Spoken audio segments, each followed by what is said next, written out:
Good afternoon, I hope everyone's well today. Thank you for watching. Quick thoughts on the new Scott Derrickson movie, horror film, The Black Phone 2.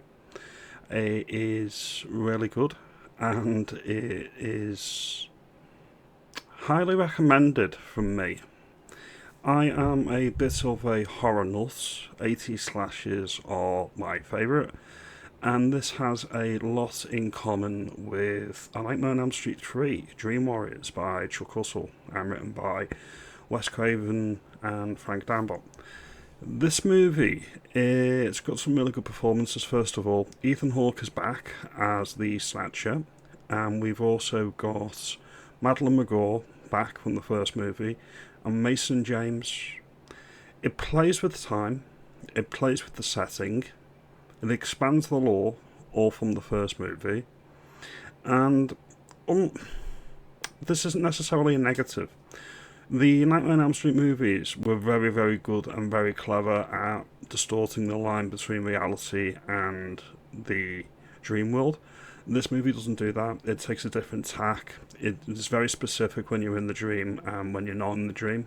So it's also given Stranger Things vibes as well. It's well acted. It's well shot.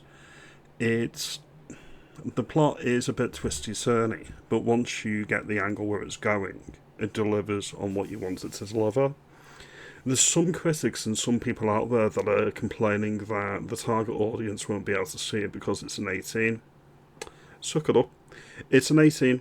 It deserves to be an 18, and unlike other movies that may make concessions to get a more age-appropriate certificate for their audience. Yes, Dark Knight, I'm looking at you. This movie doesn't do this. It's the certificate that it needs to be. They haven't cut anything out, and I do recommend it. The paranormal element that was hinted at in the first movie is very much front and centre in this one, and for me that's for the better. Not everything needs to be straightforward. There can be paranormal elements. What needs to be consistent is if you're playing with these types of genres and tropes, you need to be consistent. I've seen some people complain online that it's not consistent with its own rules.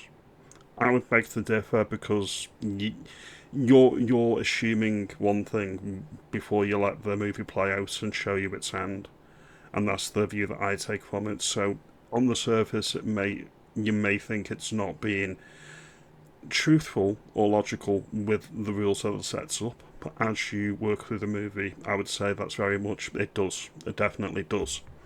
Is it as good as Dream Warriors? Is it as good as Nightmare on Elm Street 3? That's a pretty high bar.